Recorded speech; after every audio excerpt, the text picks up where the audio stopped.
It's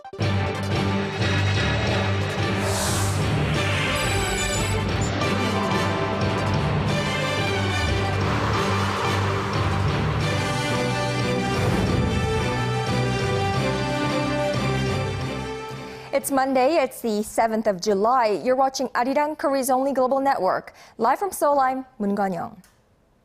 Let's begin this Monday afternoon with news out of North Korea. The reclusive state says it'll send a cheering squad to this year's Asian Games that will take place in South Korea's port city of Incheon starting mid-September. All eyes are now on whether the move will truly turn out, as Pyongyang claims it to be a conciliatory gesture to mend strained inter-Korean ties. ARIRANG News Hwang Ji-hye starts us off.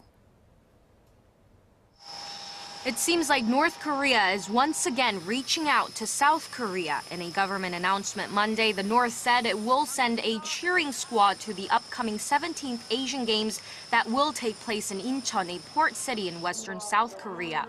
The North said it'll send the squad along with its athletes to improve inter-Korean relations and help create the mood for further exchanges between the two Koreas. It added the move shows Pyongyang's commitment to unification within the nation and on the global stage.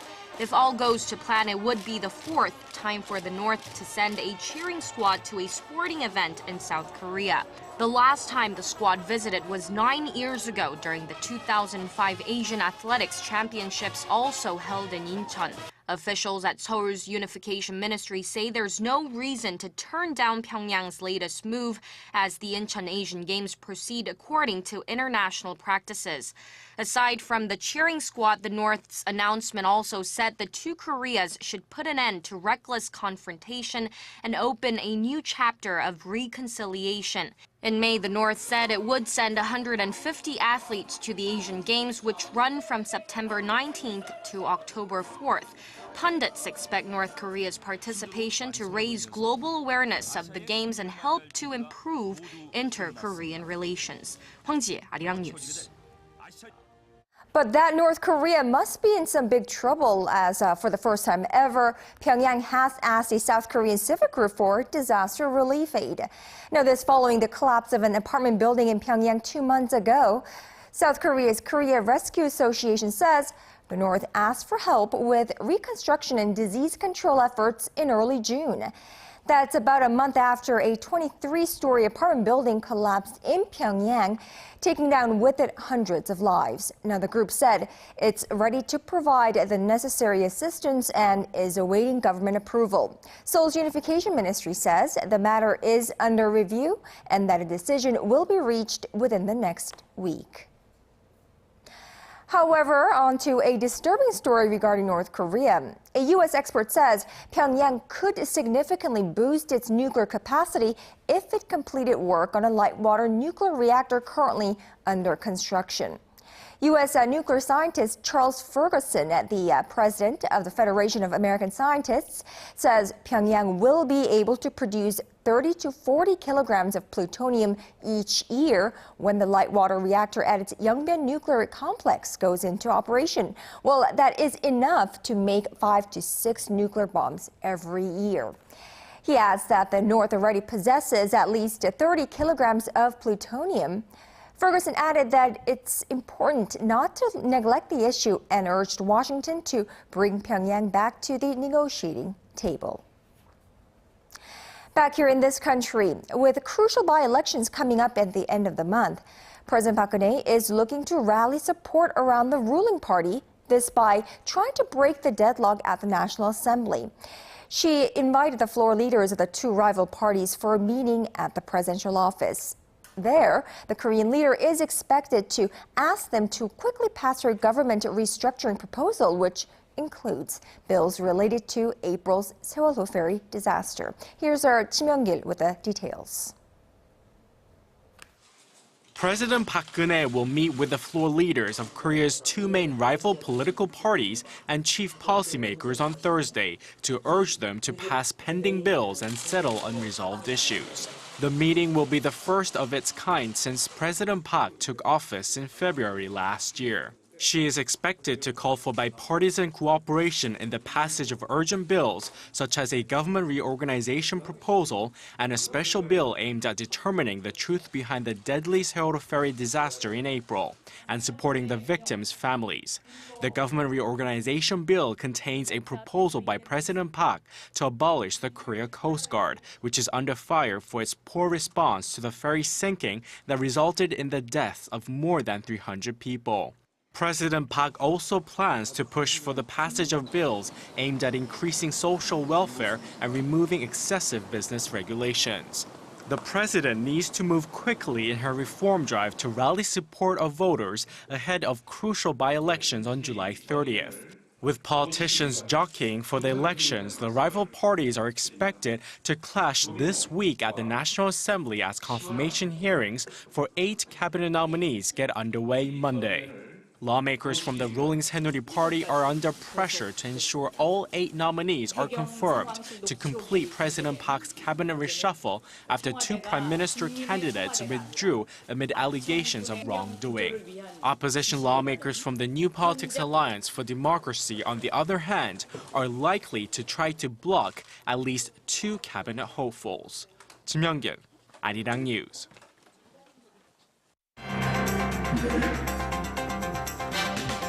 When the latest news meets the latest business stories, we give you a bigger and better picture of the world. Business Today with Moon Gon-young. Every weekday, only on ARIRANG.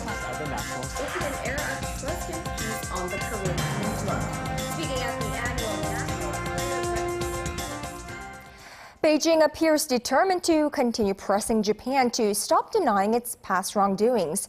And on this Monday, China marks the 77th anniversary of the start of its second war of resistance against Japan with its largest commemorative event ever.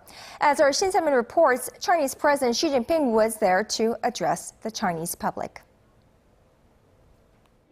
Chinese President Xi Jinping commemorated the start of the 8-year war of resistance against Japan at an anniversary event that was larger than ever this year to highlight Japan's wartime atrocities. Although the Chinese head of state avoided mentioning Japan or Abe by name, he said there are still a small number of people who ignore the iron facts of history. The Chinese people who made great sacrifices will steadfastly guard history which is written with our lives and blood. We firmly take the path of peaceful development, and we hope all the nations in the world would also walk the path of peaceful development.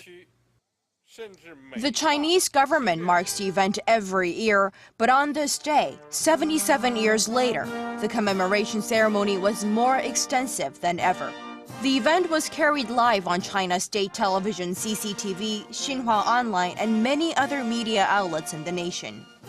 This year's event is significant not only for its scale, but also for the live broadcast and the presence of the president, underscoring its importance.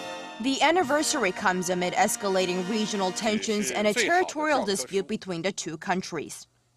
On July 7, 1937, the armies of China and Japan engaged in a battle that now marks the beginning of the Second Sino-Japanese War.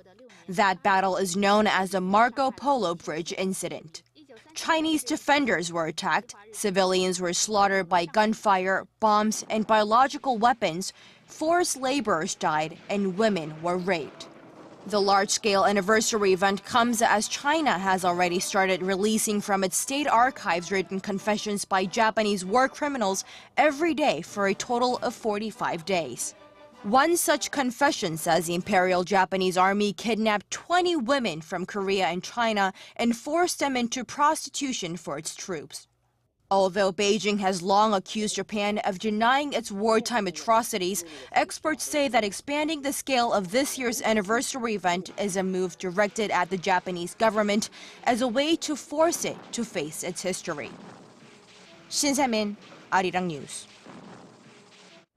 Meanwhile, Japanese Prime Minister Shinzo Abe has begun to take action on his announcement last week to approve a reinterpretation of its own pacifist constitution, which would allow the right to exercise collective self-defense. Now, that means Japan can come to military aid of a friendly nation under attack. However, the next steps are unlikely to be smooth sailing, as our Sun Jung-in reports. Japanese Prime Minister Shinzo Abe has started to take follow-up steps after his decision to reinterpret the country's pacifist constitution to legally permit Japan to engage in collective self-defense. Speaking to reporters Sunday, Abe said he plans to create a new ministerial post which will be in charge of national security legislation to broaden the scope of the self-defense forces' activities. Abe said he would name the minister who will be a person well-versed in security issues to prepare for the large-scale legal revisions during a planned cabinet reshuffle in early September. However, Abe is facing a number of problems. First, his cabinet's approval rating slipped below 48% after his decision last week. In polls conducted by Japan's media outlets, Abe's own approval rating stood at 47.8% in early July, down from 57% in June. It's the first time his rating has slipped below 50% since December. In addition, a lawsuit over the cabinet's decision is expected to be filed by a mayor in Mie Prefecture. Matsusaka Mayor Mitsushige Yamanaka says the move is unconstitutional. He has vowed to call on lawmakers, the heads of other municipalities, and the general public to join his initiative to promote pacifism. Son Jung-in, ARIRANG News. Well, tensions peaked over the weekend in Israel after autopsy results showed a teenager was burned alive by the perpetrators. Israeli Prime Minister Benjamin Netanyahu has promised a firm response. Here's our Connie Kim with this story. Israel has arrested several suspects over the abduction and murder of Palestinian teenager Mohammed Abu Kudair. Security sources say they have 6 suspects in custody, but this could rise depending on how the investigation goes. Jewish suspects are being questioned by Israel's Shin Bet security agency, but no further information has been released. Lawyers for the suspects say they have no connection to the teenager's murder. We do not yet know all the details according to all the publications and what we have understood. It is difficult at this stage to understand if there is a connection between the suspects and this specific incident. Investigators, however, believe Kudair was murdered by far-right Jews as revenge for 3 Israeli teenagers who were killed last month. They burned my son. They will not bring back my son. My son's blood is worth more. Israeli Prime Minister Benjamin Netanyahu has said he would respond firmly to the killing and use all means available to bring the perpetrators to justice. He added that he would not allow extremists to ignite conflict in the region. However, tensions between Israel and Palestinians are bubbling over. Israel launched airstrikes on 10 sites in the Gaza Strip late Sunday in response to rocket fire directed at Israel. Connie Kim, ARIRANG News.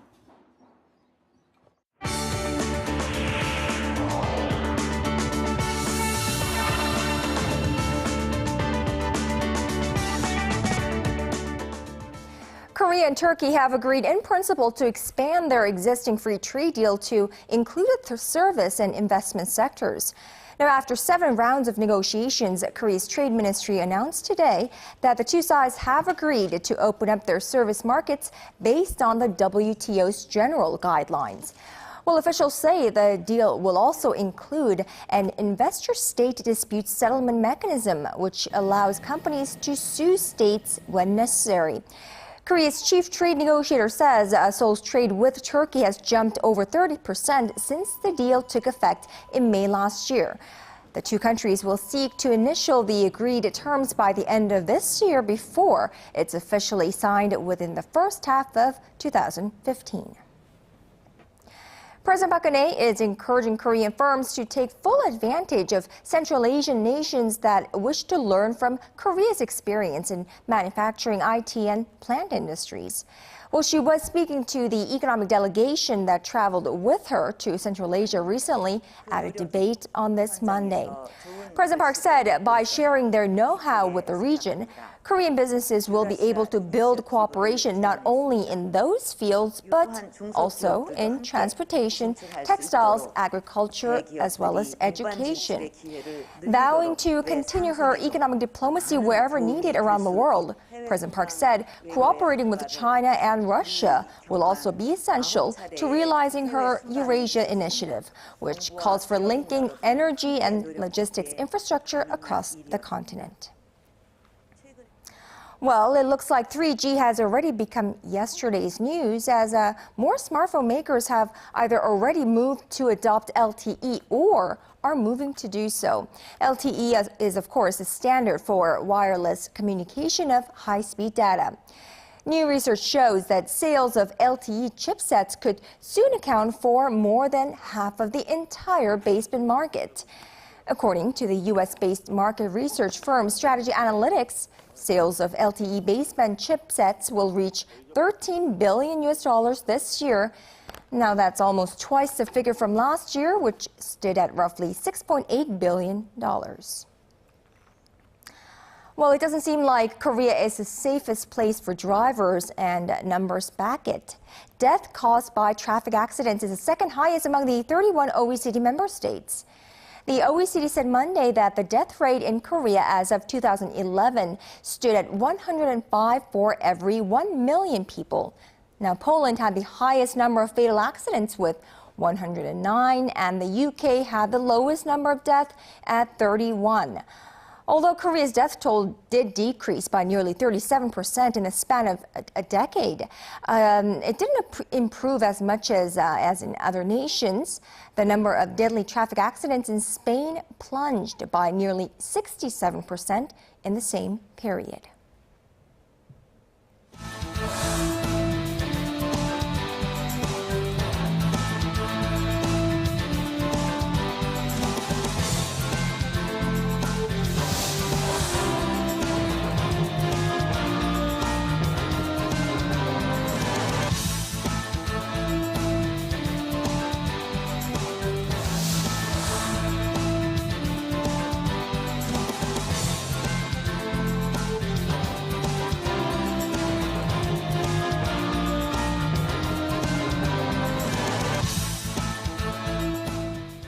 It looks like financial institutions in Korea and China have started taking necessary steps to create a direct Won-Yuan trading market. Of course, this is one of the major agreements reached on economic cooperation last week between Presidents Park and Xi.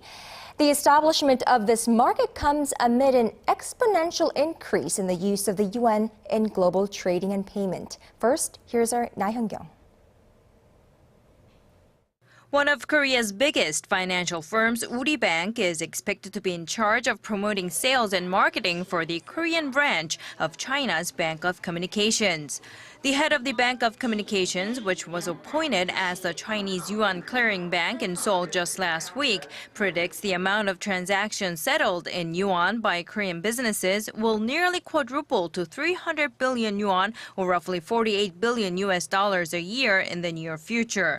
Analysts say this falls in line with China's push for increasing the use of renminbi by banks and businesses in international transactions. The Hyundai Research Institute says China's currency is increasingly preferred to the Japanese yen in global trade thanks to its large economic scale and stability. The Korea Institute of Finance also says as of October last year, the amount of global trade financing settled in Chinese yuan stood at nearly 9%, outpacing the euro and the yen, and points out that the rate of the yuan's internationalization is 48 times faster than the yen's in the 1980s.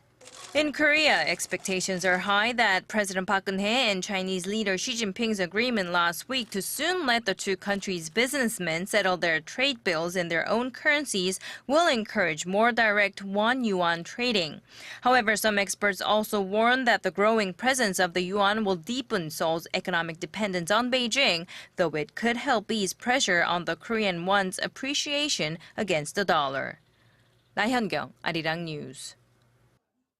So Chinese President Xi Jinping concluded his two-day state visit to South Korea last week. The Chinese leader's visit was significant for many reasons. For one, it was a break from tradition for him to come to South Korea before going to the north. But it was also significant for the huge business delegation he traveled with. The two presidents met with some 500 business leaders from the two countries in a joint investors forum earlier in the Friday afternoon.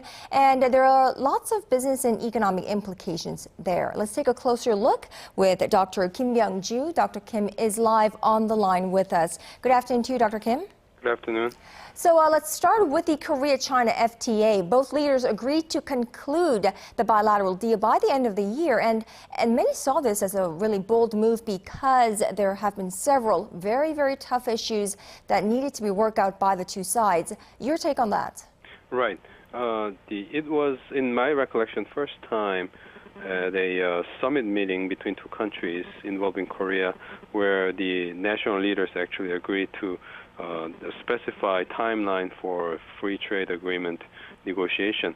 And what they were saying Thursday, Xi and Park, they were saying the both countries will step up its efforts in order to finalize and wrap up Korea-China FTA negotiation by the end of the year. So it was rather unprecedented, as you mentioned. But the thing is, as you also have touched upon, a lot of people are seeing this as a very tough plan or schedule here, precisely because of what we had discussed before and no change since then. That is, what Korea wants is substantial tariff reduction in Chinese imports of Korean petrochemical and steel products, along with others, while China also wants substantial reduction of tariff on the agricultural products, agricultural imports from China into Korea here. So the interesting thing here is that those are the areas that each country really has to gain or enjoy or show their gain in terms of out of this FTA. So often in the past what we have seen was one country insisting upon one issue area and the other country getting more defensive about it. But this is like both ways right now, making strong demand from each side going into the other direction. So this is how the situation is all the more challenging the way we see it. Now, Dr. Kim, despite the apparent difficulties, not only in terms of time, but also scope and depth, many do agree that the coming FTA will be a very ambitious one. Do you agree with that? That's what we heard. That's what Chinese officials this time visiting together with President Xi, mentioning that this will be a very ambitious one. When they say ambitious FTA, they usually mean both scope and depth, meaning the scope meaning the FTA agreement will cover a lot of the different areas of economic interaction, number one, and then depth, what it means is how deeply they'll cut the tariff. Well, mostly these days in the agreed areas, tariff goes all the way down to zero. Here, depth more means more like a pace of the tariff reduction. So this is one area we'll have to closely watch, but I don't know, considering all these challenges that I have mentioned, I don't know whether we can actually expect an ambitious FTA. Only time will tell. It's already been said that there is a trade structure-based skepticism about the expected benefits of this particular FTA. What would you say about that? That is, the argument is being made by skeptics of Korea-China FTA, and what they're saying is, even though China is the Korea's largest trading partner, they say big substantial amount of Korea's exports to China, actually almost close to half of Korea's exports to China is involved with intra-industry trade, meaning that Korea exports components and their Chinese put together these components, produce final products. When this kind of intra-industry trade happens, usually, these kind of parts being exported to China, for instance, they are not subject to a tariff. So when you say 50% of Korea's exports are in this in this form of intra-industry trade, they're saying, how much can we gain? And I think that concern or skepticism is legitimate, and we will need more time once again to see what kind of substantial, progress can be made on this front to address those skeptics' views. Well, during President Xi's visit, there was a huge gathering of business leaders from both countries on the second and final day of Xi's visit here. Now, would that have helped speed up the FTA negotiations, perhaps? Number one, in general, in terms of showing business community support for FTA as a big cause, I think it should have made much difference. But on the second level, number two, these big-name Korean business leaders are mostly the manufacturing business heads who already have their production facilities in China. Samsung, for example, and then Hyundai and Kumho, all these, they have substantial production facility there. So in terms of their immediate gains from FTA is unclear here. So I don't know whether each individual actually would have pushed for specific progress that needs to be made in FTA negotiations. That is my observation. Well, China is definitely one of the most, if not the most important markets for Korea, and increasingly so. Korea is also becoming a key strategic partner for China on not only the economic but the political and diplomatic fronts as well. So we should definitely keep a close eye on this. Thank you, Dr. Kim, for speaking with us today. Thank you.